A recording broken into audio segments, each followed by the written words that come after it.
കൈവള്ളി സ്വർണ്ണവില വീണ്ടും സർവകാല റെക്കോർഡിൽ 48,000 കടക്കുന്നത് ചരിത്രത്തിൽ ആദ്യമായിട്ടാണ്. ഫെഡറേഷന്റെ വിപണി പ്രതീക്ഷകളാണ് മഞ്ഞലോഹത്തിന്റെ വില ഉയർത്തിയത്. ജൂണിൽ പലിശ നിരക്ക് കുറക്കുന്നത് ഡോളറിന്റെ വിനിമയ തകർച്ചയ്ക്ക് കാരണമായേക്കാം എന്ന് മനസ്സിലാക്കിയ ആഗോള മാർക്കറ്റ് നഷ്ടം കുറക്കാൻ വേണ്ടി മുൻകൂട്ടി തന്നെ സ്വർണത്തിലേക്ക് ചേക്കേറിയതാണ് സ്വർണ്ണവിലയുടെ സർവകാല കുതിപ്പിന് ഒരു കാരണമായത്. വരും ദിവസങ്ങളിലും സ്വർണ്ണവില കുതിച്ചേക്കുമെന്ന് തന്നെയാണ് നിരീക്ഷകർ അഭിപ്രായപ്പെടുന്നത്.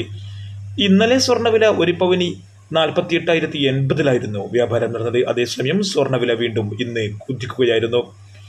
രാജ്യാന്തര വിപണി ഔൺസിന് 2,166 വ്യാപാരം നടക്കുന്നത്. ഇന്ത്യൻ മാർക്കറ്റിന് മഹാശിവരാത്രി കാരണം ഇന്ന് മാർക്കറ്റ് ക്ലോസ് ആണ്. ഇന്നലെ ക്ലോസ് ചെയ്തത് 65,382 സ്വർണ്ണവില ഇന്ന് വ്യാപാരം നടക്കുന്നത് ഒരു പവന് 48,200 ഇന്ന് മാത്രം ഒരു പവന് 120 രൂപയുടെ വർധനവാണ് സംഭവിച്ചത്. 4 ദിവസം കൊണ്ട് സ്വർണ്ണവില ഒരു പവന് 1,200 രൂപയുടെ വർധനവാണ് സംഭവിച്ചത്. 24K തങ്കം വിലയിലും ചരിത്രത്തിലെ ഏറ്റവും വലിയ വിലയിലാണ് ഇപ്പോൾ വ്യാപാരം നടക്കുന്നത്. ഗ്രാമിന് 6,380, തൃശ്ശൂരിൽ 53 എന്ന നിലയിലാണ്. 9 മന്ത്സ് കൊണ്ട് വിളിക്കുന്നവർക്ക് ഏകദേശം 1,450 മുതൽ 1,500 രൂപയുടെ ഇടിവരെ നേരിട്ടേക്കാം.